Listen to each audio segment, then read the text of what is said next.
Perhaps we need some outside universal threat to make us recognize this common bound.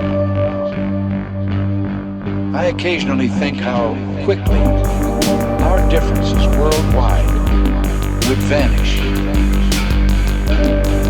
if we were facing an alien threat from outside this world.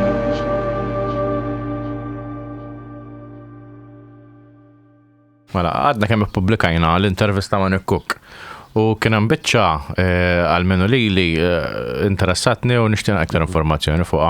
Meta bdejtu semmu tal-tidher dell-apparizzjoni ta' mara. Sewwa, u inti tajtu l-eżempju ta' Ġuża Mifsud. Ġuża Mifsud tajt li kellha encounter ma' dil-mara li sejħet l-Madonna. Issa, darba wkoll kien hemm minn għalija, ma nafx kontu xintu kif daqqa u semmejtu il-da Chris Bledsoe. Li wkoll kien jara figura ta' mara li huma jsejħilix il-Madonna, imma apparentament mid-deskrizzjoni tidher eżatt kif aħna f'moħħna għandna d-dritt tal-Madonna bħal ta' Fatima, Medjugorje jew nkella kull dera ta' Madonna insomma. Mela, no ħaġa, thank you l-Anali, sax kont vera eċitat, tista' tgħidilhom int Mirko. Ejwa, id-deskrizzjoni qal ħajħra taħtu qabel beda. Eżatt, jisek bħal meta tintaqa' ma' leġenda tal-futbol hekk bħal Maradona jew hekk, naf. Ma mhux direttant tal-futbol dawn l-affarijiet. Mela, din mara ilha tissemma tul żmien mill-antik, insomma ma naħdu minn dawn l-affarijiet reċenti li għandna u nibdew minn. Meta ngħidu mill-antik ġifieri eluf ta' snin qed ngħidu jew. Dejjem kien hemm dik il-figura ta' mara ta' dieti li tidher u Apollo u x'naf jien u ta' Ġermaniżi li kienet tgħinhom u ħafna minn l-affarijiet, ġifieri naħduha iktar dawn l-aħħar snin li nafu aħna bihom ġifieri. Li għandna dokumentazzjoni tagħhom ukoll. Eżatt. Mela, kemm inti ma rridx tidħol ta' Ġermaniżi ma fakki. Mela, nidħlu ta' Ġermaniżi sajana. Imma fakkjata naqfar. Fakkjata naqra mhux ħażin. Ħafna. Mela, nibdew minn Malta. Mela, bħalma tafu jiena fil-bidu kont nagħmel dokumentarju propjament fuq UFOs u Gżejjer Maltin u il-main aspect of it kien il-kuntatt li kellha Ġuża ma' dil-entità. Sawa, entitajiet, għaxi kienet tgħid li l-anġli ma kellhom żokra laqqas, ġifieri kienet tara l-anġli wkoll, ma nafx jekk tafiex Mirko. Darba tħalt naqra fid-dettall fuq. Is-santi għax ridithom l-anġli kienu bla żokrax li kienet tarhom bla żokra. Qabel tkompli, kif ġitek f'moħħok imma li tagħmel dokumentarju u specifically fuq di ta' Ġuża, x'kien li f'moħħok qal ejwa dan huwa suġġett tajjeb? Meta kelli l-esperjenza ta' 2009 kelli dak il-feeling heavy. Ma stajtx noħroġ il-kliem il-bieraħ, imma feeling ta' dwejja u hekk u isa kienet xi ħaġa li tisomtok, fim? Jisek tipo di xi ħaġa kif naqbad ngħidlek. Għatatlek in-nejk. Eżatt, għatat l-nej kollu. Kont rednek għal-alla, ma għatat l-nej kollu. U mbagħad fit-2019 l-ewwel minutek li rajta li oħra bdejt ngħidlu inti titnejjek bija biktar mod pastas. Ovvjament għax moħħi ma setax jipproċessa. Imma kif moħħi qabad jipproċessa u beda jgħidli isma' inti di taf x'inhi din UFO hemm xi ħaġa stramba isa bler, isu duħan ħireġ minna. Familjari għalik u naf x'inhi, ġifieri aħseb ftit naqra oħra u bil-mobile, l-ostjet, il-mobile. Ma kif specifically ġik f'moħħok il-każ ta' Ġuża? Tiċans ħanejlek u klikja moħħ il-mobile u kif fetta il-mobile. Believe it or fucking not, dil-ostja kienet tant kemm kienet viċin li stajt ħadd l-aqwa video li kienaw ta' xi ħaġa stramba. kif ħanaqbad dan hawn, insomma nfittex il-mobile, dil-ostja qabdet l fuq. U għet hard to believe, kombinazzjoni, jekkux kien. Inti kważi jena ħattek anka ma tagħmilna l-intervista minn ekku klijenti jisek konvint li diġit jisa konxja li jintħat iħdala video biex tibela f'sarma bik qabdetti l-fuq. Eżatt, imma jisa għalet dan, jisa kienet aware li jinkont aware taħħa dak il-ħin. Fimt? U minn hemmhekk qed għamil ġimgħa sħiħa Newden ġifieri fuq għal-ħaġa u batt il-Melkim, kamilleri, nsellimnu minnu. Insomma, u għamilna il-video mute, għax kien ħafna d-daw, kien hemm iktar, kien twil il-video, kien twil xi. Il-Melkim xi darba nġibuħ għax m'għandux kellimtu, għalli ma tantx għandi esperjenza, ma l-trid nagħmlu konverzazzjoni. Kellna waħda dakinhar ma' Justin. Meta morna la. Ejwa. Ġifieri dan hawn. Insomma, biex ma ntawwallekx, dik il-ġimgħa straight. Intfajt infittex, mort nara kien sibx il-kodba, ma stajx nisib il-kodba biex nixxihom, kan qabad tisib biex jomli. U spiċċajt, kont naf b'Jack Valley. U ma kontx nagħti kasu ħafna Jack Valley, kont naf li huwa wieħed mill-iktar nies informati u li beda l-internet, però ma kontx naf li huwa daqshekk deep f'dawn l-affarijiet. U minn dak il-ktieb ta' Passport u Magonja bdejt nara li kien hemm dawn l-apparizzjonijiet u fejn jidħol il-konxju, il-UFOs, il-konxju u l-paranormal li n-nies Maltin. Ma naħsebx li n-nies Maltin biss jiena, naħseb huwa suġġett li għadu il-UFOs jafu bih, il-paranormal jafu bih, però ma jaqduhomx flimkien. U ma ntihomx tort għax it's not easy, mhux xi ħaġa. Eżattament, Forsi b'dil konverzazzjoni llum ngħinuhom. Malta hija xi ħaġa naqra iktar rostja diffiċli biex jifhmuha eżattament. Ma naħsibx tajjen sajja, għax naħseb anke aħna għandna ammont kbir ħafna ta' followers u jien naħseb mhux x'ismu naħseb forsi aħna fallejna milli nispjegaw l-om. Eżatt, dik ukoll għandi ħabta ma nafx nispjega tajjeb. Le mhux għax inti ġieli tkellimna fuq il-UFOs jinteressaw mill-Maltin, imma mhux daqs il-paranormal. Daqs il-paranormal. Għaliex għax naħseb li m'għandniex lor tajba ta' UFOs Malta. In-nies ma jafux li aħna vera għandna storja ta' mijiet ta' snin ta' UFOs dokumentati u fil-fatt bħalissa din nippreparaw dokumentarju li dan jibda mill-istajjer tal-1800s li huma dokumentati ta' nies li raw UFOs ħirġin mill-baħar. Ġifieri jien naħseb li jekk in-nies jirnexxinna nispjegawlhom tajjeb, jien naħseb li jifhmu. L-ewwel ġiex sightings rekordjati huma ta' ġiex UFOs ħirġin mill-baħar. Fej konna dimir. Issa, konna li rajt il-ktib ta' Jack Valley u rajt ħafna apparizzjonijiet. L-apparizzjonijiet u anki per eżempju ċertu stejjer li kon diġa bat nismax, bat jintħal deep fil-bicċa ta' xogħol u bdejt nipprova nintaqa' ma' nies u hekk. U waqt li kont qed nagħmel il-homework tiegħi fuq da xogħol. Imma aħna fejqat kellna mass sighting, apparti ta' 68 u ta' 77. U bat naħseb iktar u hekk. Ma dawk iktar mill-li mass sighting isu kien hemm cluster. Taf kif ta' mhux sighting wieħed huma grupp ta' sightings.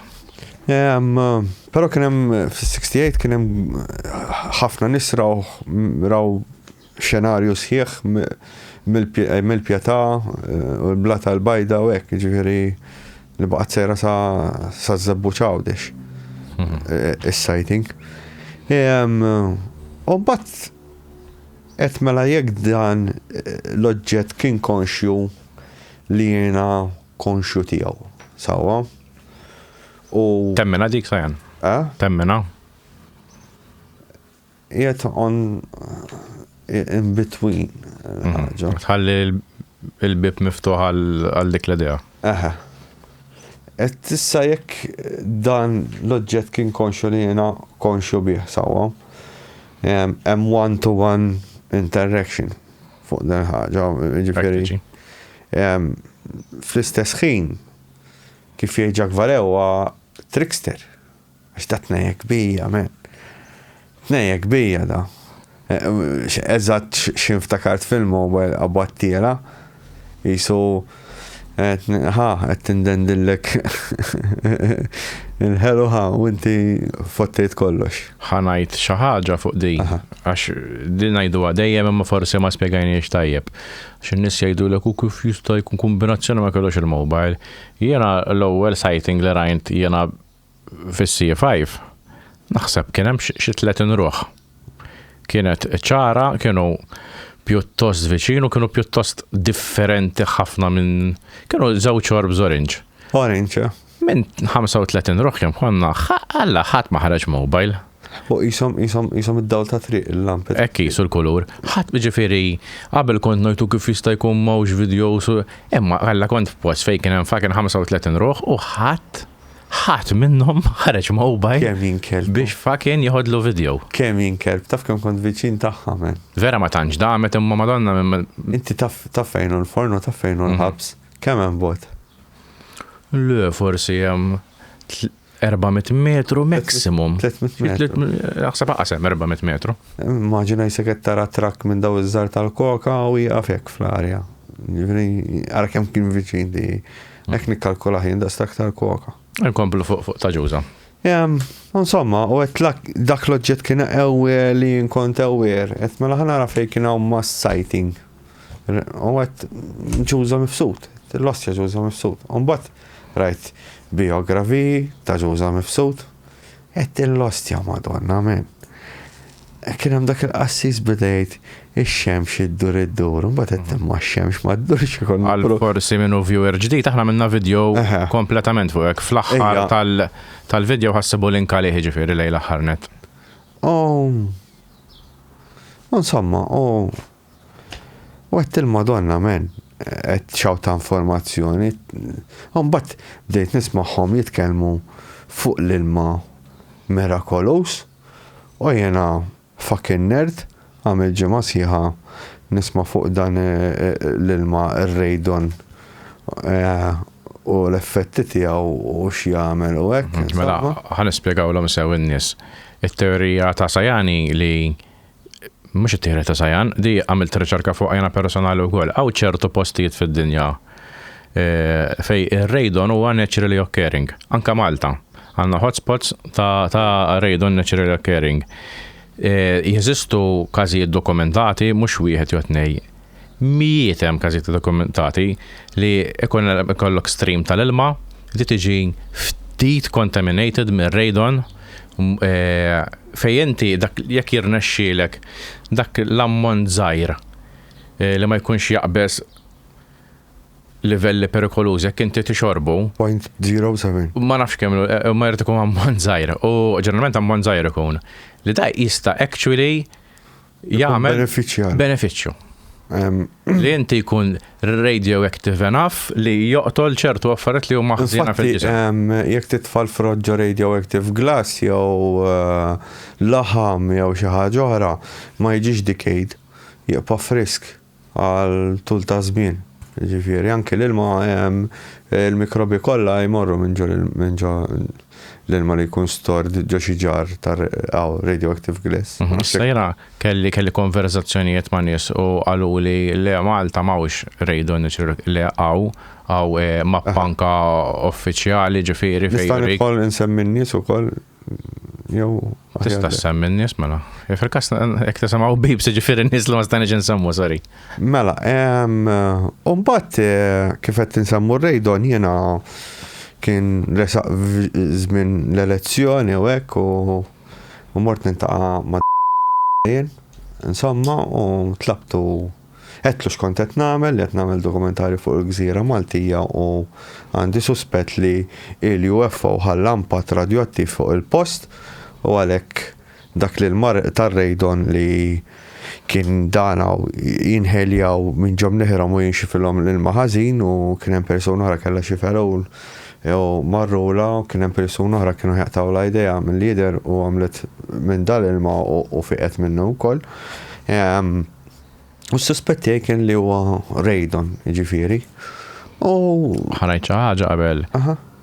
Importanti ngħidulhom in-nies li r-radon huwa veru element radioactive imma jitlaq malaj ħafna. jitlaq malaj ħafna. Ġifieri inti jekk ma tagħmilx kejl waqt li qed iseħħ kapaċi f'24 siegħa jew anke 48 siegħa maximum jitlaq l-effett. Għalhekk ġifieri mhux ħammorru llum nieħdu sample Eżatt. u nkunu ċerti minna l-ħaġa. Insomma, kienet vera knowledgeable format u hekk u kien qabbadni ma tal-cleansing Malta u kont qed tinkellem il-professura u xini soħra li kienu involuti fl-email insomma u wara l-elezzjoni ma smajt xejn. U kazzaj ftit bil-Malti. Li met ngħidu żmien 2013 jew 2017? 2017. Okay. Le, mhux 2017, wara 2017. L-elezzjoni malija 2017 ma nafx. Ta' wara 2019. It-tieni leġislatura tal-Labor. Wara 2019. Kienu. Madonna. Ma smajt xejn, insomma. Għadda żmien insomma morna niffilmjaw jiena u Mel kienu hekk provajt nagħmel kuntatt ma' biex nagħmlu biex nitkellmu hekk. Li tiġi l-persuna nkargata mill-laqda Eżatt. tal-Girgenti. U dak iż-żmien ma kienx hemm kappellan, ma stajniex nikkomunikaw, provajt insib medjatur. U ċempilt tal-Cappuccini kien badni wieħed u għalli għeddidni bil-qorti għax qed nibbilaw f'sormiħa b'daw l-affarijiet. Insomma, qed fakit, ma nagħmel xejn. Ma għamil xejn, no. Mbagħad intqajna jena u inti, insomma. U wara li kuntattjani ħabib tiegħi. U laqqana insomma. U biex ma ntawlux. Jena hemmhekk imbagħad dħalt iktar dib fl-istorja ta' Ġuża. U fl-istorja ta' Ġuża wara żmien wasalt f'konklużjoni li daw l-oġġetti huma attratti għar-radioattività għalhekk il-Grigenti. U mhux inti biss din hija konklużjoni li waslu għaliha. Imma jien kont naħseb li bil-kontra li UFO ħalla impatt radioattiv hemm. Jiena naħseb li t-tnejn li huma hemm dokumentazzjoni tagħhom. Eżatt, imma propjament għalhekk tlab dak l-istudju jien dak iż-żmien biex isir biex narek fejn hemm daw il-hotspots li somehow kelli fakir raġun għax il-Grigenti huwa wieħed mill-iktar postijiet radioattiv li hemm konċentrazzjoni ta' radioattività. Tellawla mill-mappannis. Fil-post. U bdejt nagħmel nagħmel dissection tal-istorja ta' Ġuża. Mela, x'nafu minn naqra li rajna dokumentazzjoni u hekk. Ġuża x'kienet tagħmel? Ġuża kienet avukata tal-paċi, nistgħu ngħidu. U di il-lady kienet issejħel għal Madonna milli jidher l-ewwel apparizzjonijiet ġraw fil-1939 meta hi kellha xi 16-il sena. U bdiet titkellem fuq dal-fenomenu meta kellha 28. Jiġifieri għadda żmien sakemm bdiet titkellem fuq li kellha dal-encounter. L-ewwel darba kienet dawl u tiddeskrivi raddija u s-sjuf. U s-sjuf bil-kuluri. Ejwa, tiddeskrivi tal-kulur tal-qawsalla.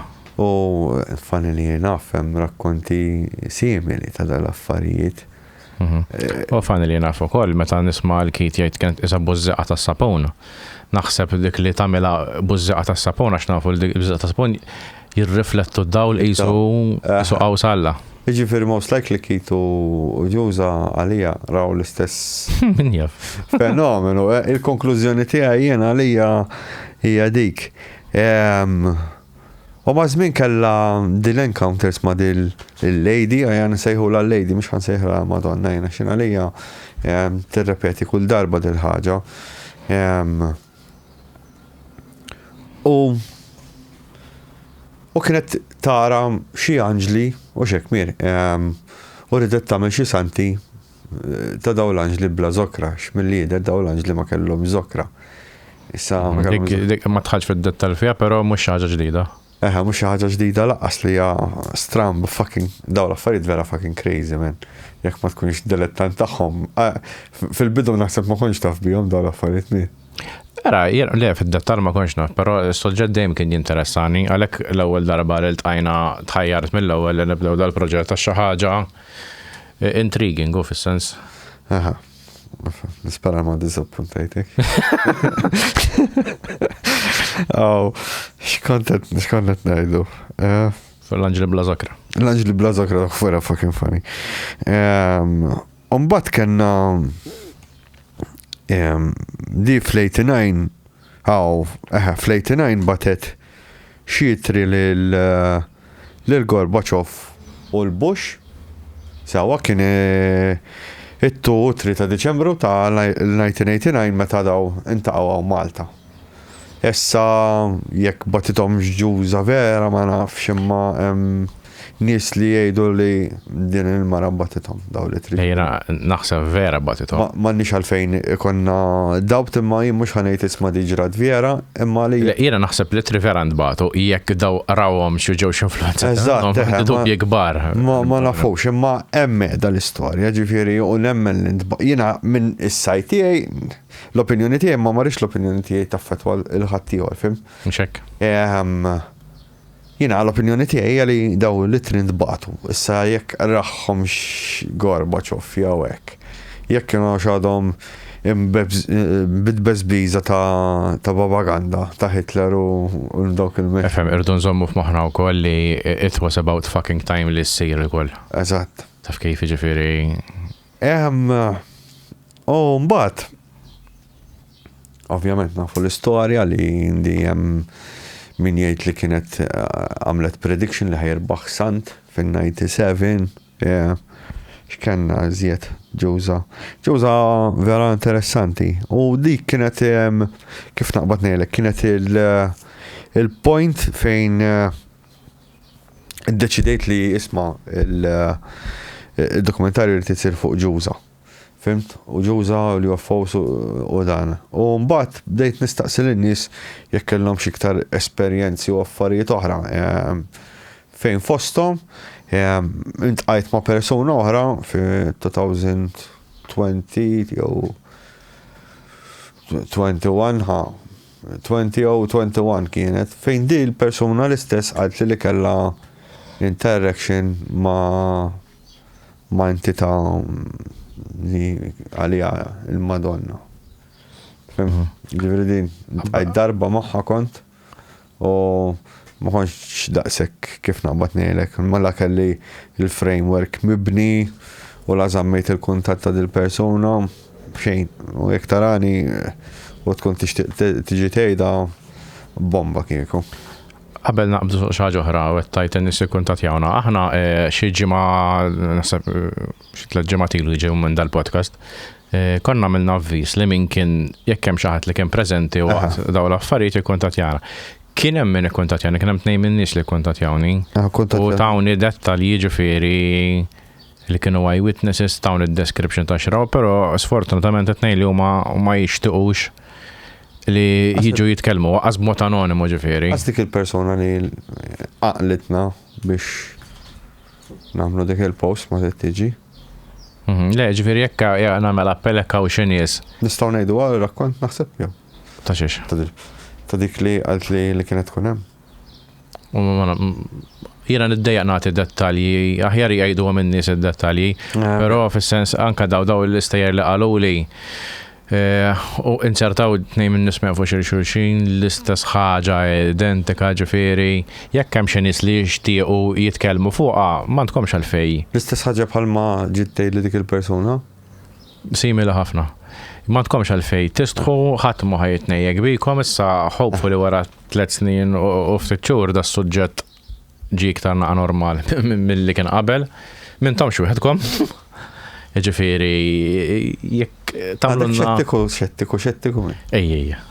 Jien bħalma spjegajt fil-podcast. Jien nħobb nuża l-għodda ta' xettiċiżmu għax tagħti l-aqwa riżultat. Imma affarijiet ma tistax tispjegahom. Mela, anka xjenza ma affarijiet ma tistax tispjegahom. Taf kif? Huma paranormali ma nafx. Inspjegabbli żgur, ngħidu hekk. Good evening and thanks for joining us. I'm Trisha Keene. And I'm Steve Wolford. Well, let's take another trip back into the realm of paranormal tonight. Last night we had ghost hunters, now UFOs. That's right, and there is a Las Vegas guy making an extraordinary claim about extraterrestrials. So we sent Action News reporter Mike Dell'Ostrito to check it out. Mike? All right, guys, just listen up here. This guy says the Old Testament, written in Hebrew, taught him how to summon UFOs. All right, he says he can also do this on command, and he adds he's been doing it for 25 years, keeping all of it secret until now. These beings are here. They're here. They're just sitting right up there. We met up with Prophet Yahweh, seer of Yahweh at Doolittle Park off Lake Mead. We picked the day, we picked the time, and we picked the location. Everyone's going to think you're absolutely nuts. Well, I thought I was absolutely nuts. Until he says he saw UFOs. Over the years, 1,500 of them. Can we make it 1,501 today? What do you think? I'll try it. He says the voice in his head told him to go public now, so we took him up on his offer, and we scanned the skies. Nothing but a few clouds. When the prophet started praying for a sighting, I wasn't exactly convinced. I pray, oh Yahweh, that you send a sighting so that they know that I am not mentally ill. I am not a false prophet, like those who seek to kill me say I am. I think something straight up. Oh, brother, look at it. There it is. You can barely see it, a white speck. Then another sighting. There it is. I got it. Photojournalist Jonathan Hawkins locks in on it. Let's take a closer look here. It's an orange sphere that appeared out of nowhere. I call the boss with an unexpected change in my story. I can see it clear as day. In fact, it's bright. I can't believe this. It's moving pretty fast. It's going to Nellis Air Force Base. It wants to be seen. We called Nellis to see what these things might be. Guess what? They didn't call us back. But this thing started coming back toward us. It's coming toward us now, I think. What? See, it's coming up toward us. Whoa, man! Oh, hallelujah! Then, a few seconds later, it disappeared. It's going back up in space. Prophet Yahweh isn't concerned. He says it'll be back.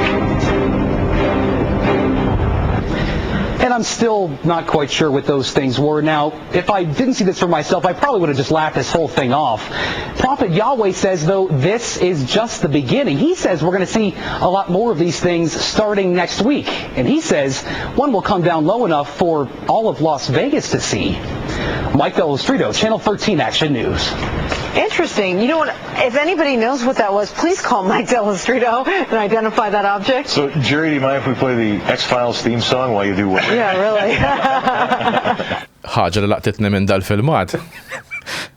U fani, għaxanka il-persuna taf kif, ma neħdux bis-serjetà jena. Possibbli teħdu bis-serjetà anke kif inhu. Imma l-unika ħaġa li ġibdet l-attenzjoni hi l-one daylight taf kif. Eżatt. U t-tina ħaġa l-kem daylight, il-reporter qed jgħid li qed jara bright orange orbs. Issa fuq il-kamera jidrubu jgħat, imma dika meta jkollok xi ħaġa, speċjalment kamera sta dak iż-żmien li qed temmitija d-dawl, overload sensor, allura jidher abjad. Imma daw qalu qed jaraw xi ħaġa orange, l-istess affarijiet li deru fis-C5. Hija fani għal Alla ġifieri. U fani għalfej u l-mażul, taf kif, fis-sens huwa l-aqwa kandidat. Ma jinta dak tħallib fi ħafna late 2022 hekk tħallib ħafna fih. X'sar minnu dak il-bniedem? Mela dak mill-lider wara dak il-news report ta' KTNV TV fit-2005 dak ħareġ mir il-filmat l-ewwel darba. Jien online rajtu l-ewwel darba l-istess. ħafna nies bdew isegwuh u jarawh insomma u għamel follow kellu follow kbira u Fit-2013 ikkuntattjawh ta' Netflix u kienu ħajamlu dokumentarju fuqu. U da kien hemm xi nies tal-militar fejn kienu jikkuntattjawh imorru jkellmuh u jsaqsuh id-domandi u hekk. Palma ġara iktar qudiem ħanitkellmu fuq Chris Bledsoe. Da taqbel Chris Bledsoe biex niftiemu. Dan Profet Yahweh. Profet Yahweh kien insomma bil-preparamenti li ħajamel da dokumentarju fuq il-Netflix fuqu u sabuħ mejjet mewta stramba fit-2014. Issa, jien tħal deep, mela dan mill-lider kien isegwi il-tradizzjonijiet kollha li kienu jagħmlu dak iż-żmien. Il-lut. Kollox eżatt. Sawa, ġifieri meta jagħmlu sakrifiċċju tal-ħaruf, kollox. Għax inti taf li l-lut ġieli jagħmlu sakrifiċċju tal-ħaruf. Jissakrifikaw il-ħaruf. Ma tantx inti fit-tradizzjoni rodija. U jagħmel kollox kif kienu jagħmlu l-lut. Issa funnily enough, inti li biex ma nsemmihom xi ma ħajkel nsemmihom. Is-Sufi huwa sana ma tlek biex ma għax in-nies jaħsbu is-Sufi. Għax jiena nidej nsemmi affarijiet li għandna ftit evidenza xnuru jew in-nies jirriċerkaw fuqhom allura. Mela, is-Sufi hemm huma sezzjoni Iżlamika imma li għata għandha u għadha tad-datta tradizzjonijiet tal-lut.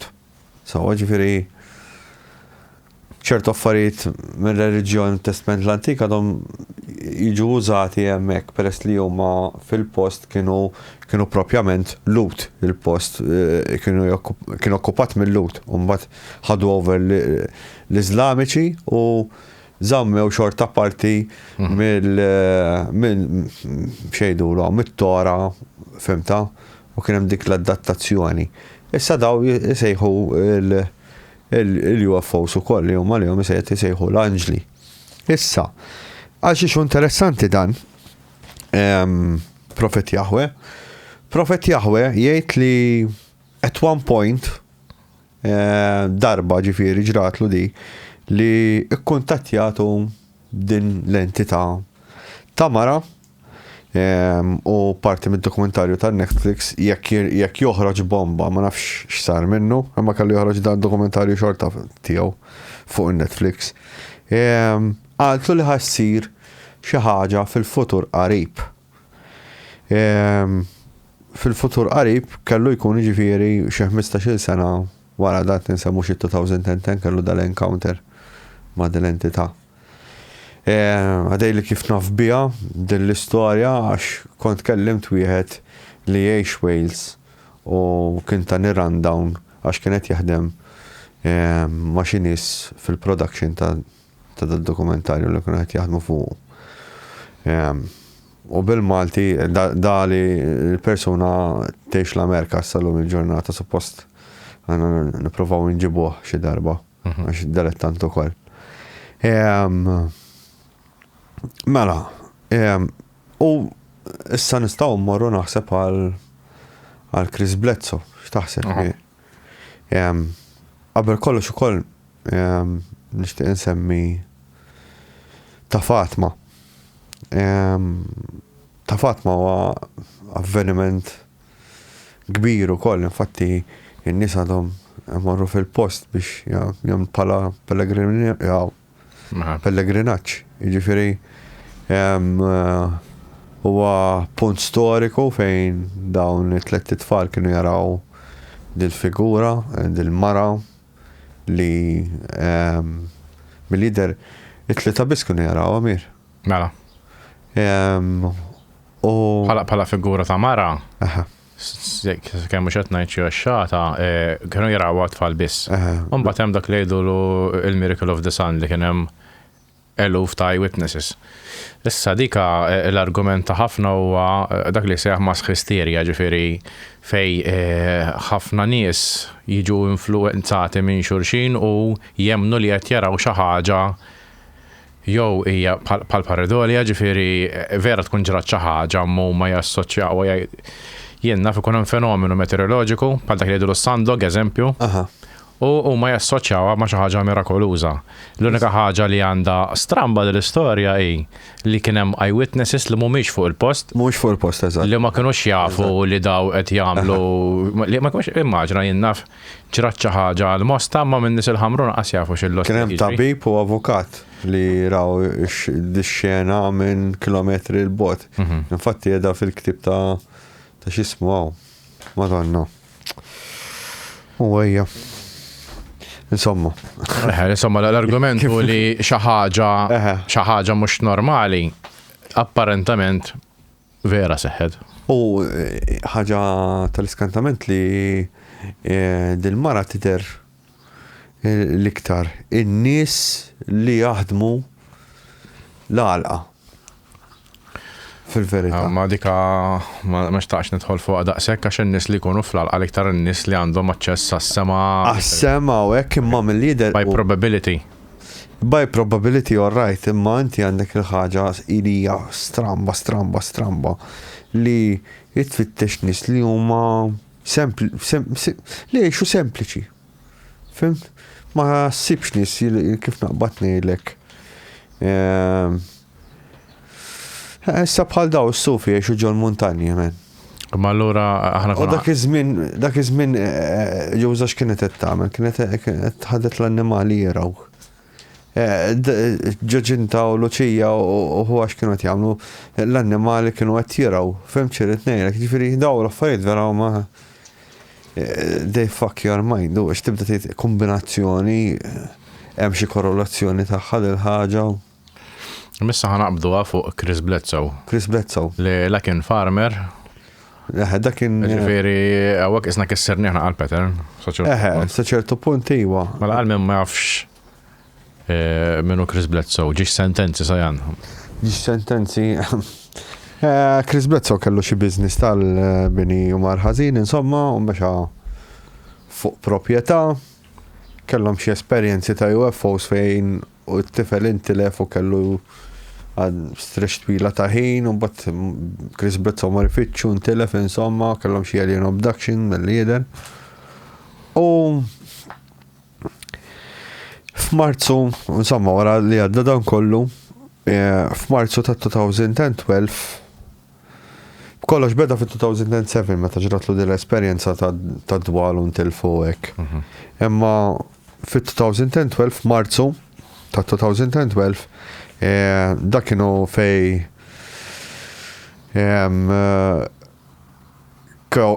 Madonna Cope Fear River il-post kien u din il-figura il-lady deritlu u għaltlu li fit-2026 ħajġri xi ħaġa f'April, fil-5 ta' April ta' 2026, ħajġri xi ħaġa fejn ħajkun hemm alignment ta' xi konstellazzjoni ma' tagħna insomma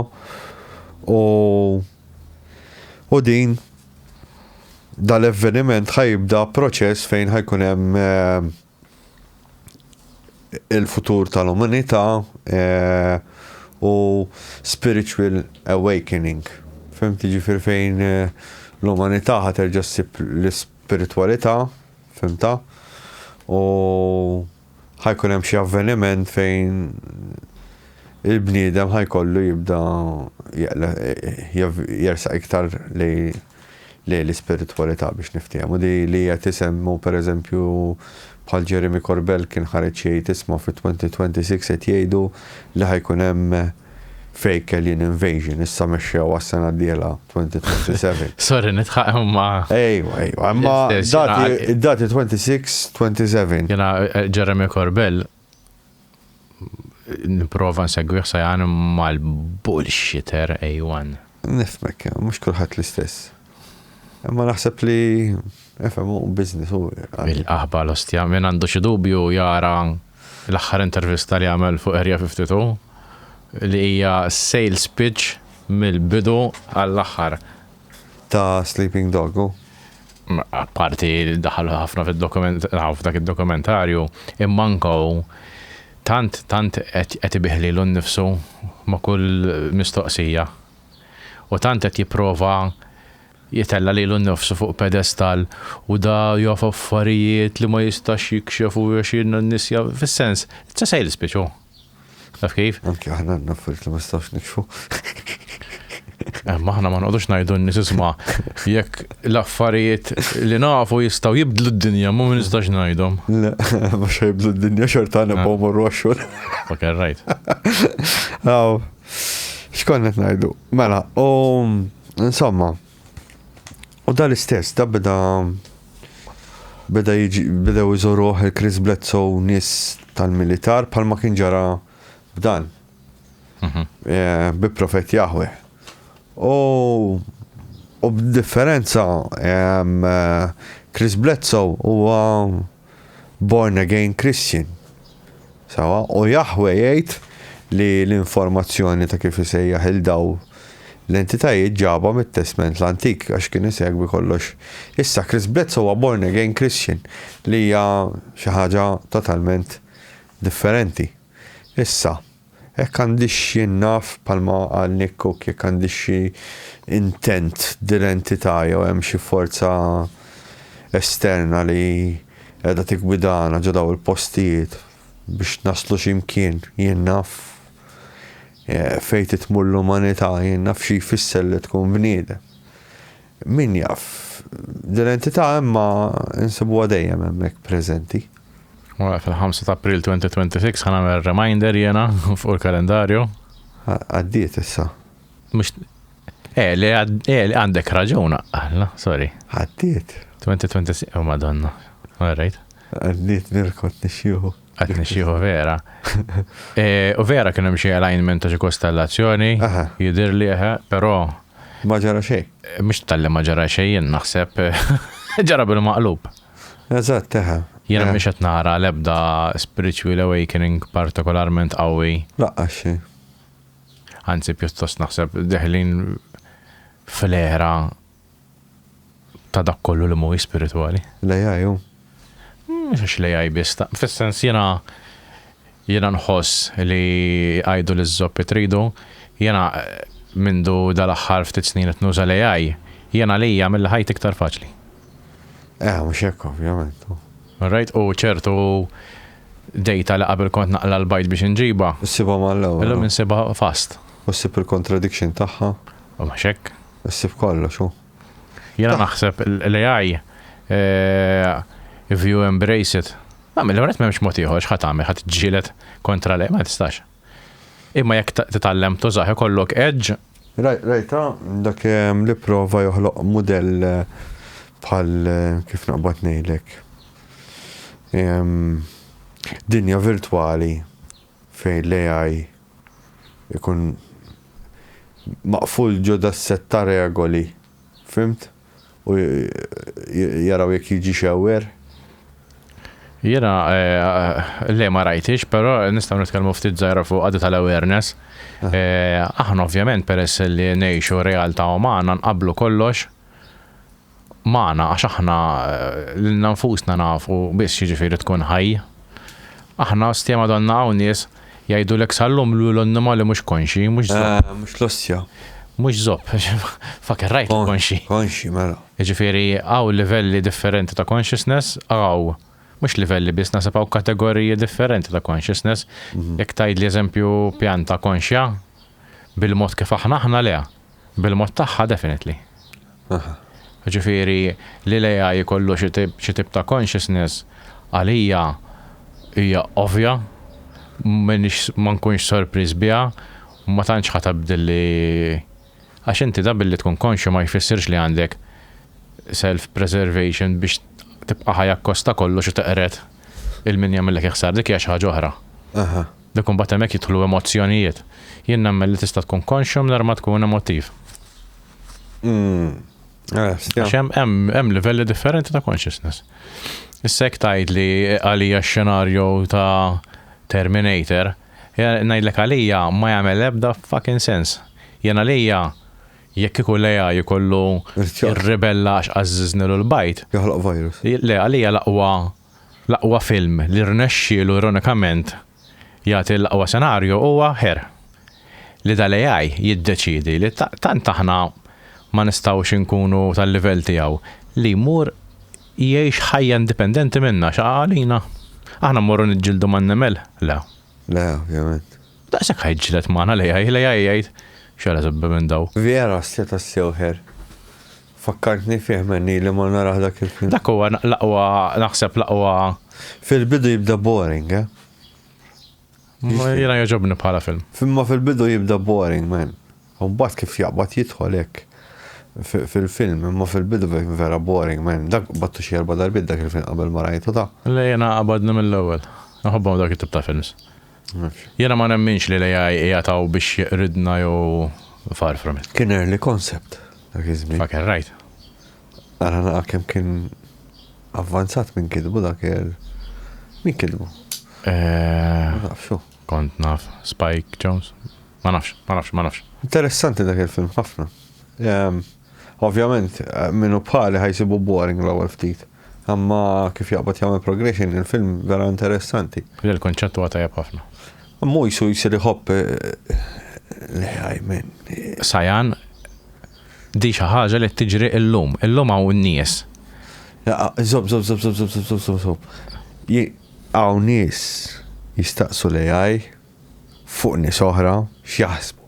Mhux dik biex joħorġu miegħu. U taf kif naf? Għaxġral. Illum li persuna jkollha relazzjoni ma' AI jiena nemmen li ġaġrat qed tiġri u ħad tikber.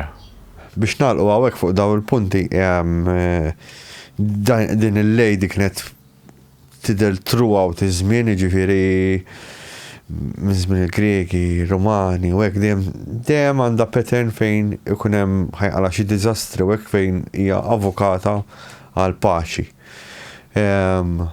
U apparti Lourdes u dawk il-postijiet kollha Medjugorje, għandek The Lady of Guadalupe għal min irid ifittex, għandek ukoll tal-Eġittu Zejtun.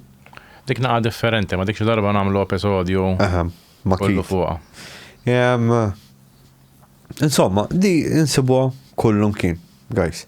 Min sabu interessanti jista' jfittex u jesplora naqra oħra aktar. Nagħlqu għamal. Ngħidulhom baj. Grazzi ħafna, narakom guys.